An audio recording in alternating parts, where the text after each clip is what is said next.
Assalamualaikum warahmatullahi wabarakatuh. Perkenankan, kami mahasiswa Fakultas Ekonomi dan Bisnis Universitas Surya Dharma atas nama Desi Irawati, nomor induk mahasiswa 222 07 3003. Saat ini saya ingin mempresentasikan mata kuliah studi kelayakan bisnis tentang aspek teknis dan operasional terkait lokasi, pemesanan, dan biaya persediaan. Kita masuk ke studi kelayakan bisnis. Studi kelayakan bisnis itu pengertiannya adalah analisis yang dilakukan untuk mengevaluasi aspek-aspek kritis yang dapat mempengaruhi kelangsungan dan kesuksesan suatu proyek atau bisnis. Proses ini mencakup berbagai kajian yang meliputi aspek hukum, sosial ekonomi, pasar, teknologi, manajemen, dan keuangan. Kita masuk ke ruang lingkup studi kelayakan bisnis, yaitu meliputi manajemen pemasaran, manajemen operasional, manajemen finansial, konsep lingkungan dan masyarakat, ketentuan pemerintah, ilmu-ilmu dasar atau statistik ekonomi, dan yang terakhir adalah ahli teknik. Alur untuk menentukan layak atau tidaknya suatu bisnis itu dengan mempertimbangkan yang pertama, manajemen keuangan, dan yang kedua adalah studi kelayakan bisnis.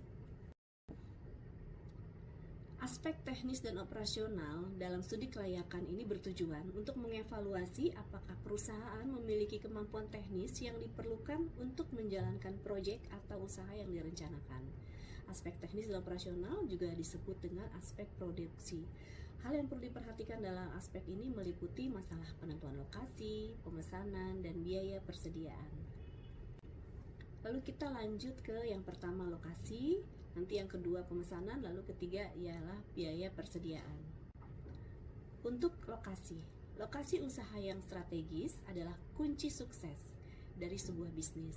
Faktor-faktor yang perlu dipertimbangkan termasuk kedekatan dengan pasar, aksesibilitas, ketersediaan infrastruktur, biaya tenaga kerja, dan insentif pemerintah.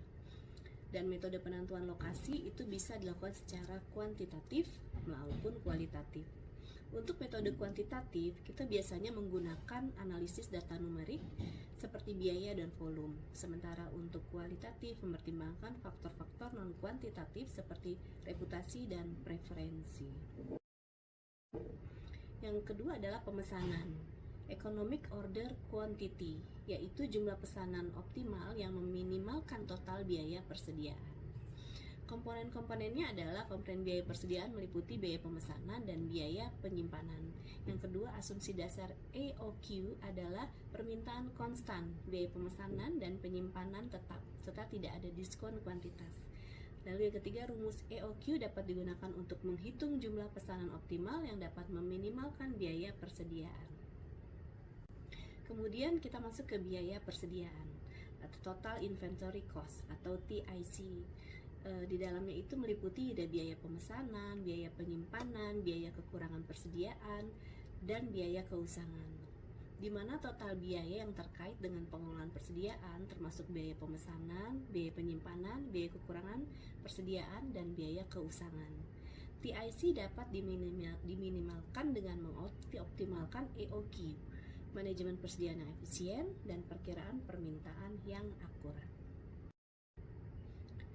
Lalu implementasi dan pengendalian persediaan. Di sini ada sistem manajemen persediaan yang tepat, sangat penting untuk mengendalikan biaya dan menghindari kekurangan atau keusangan. Lalu ada sistem FIFO dan LIFO dan rata-rata tertimbang adalah metode umum yang digunakan. Lalu ada teknologi seperti barcode scanner, RFID, dan software manajemen persediaan dapat membantu dalam mengelola persediaan.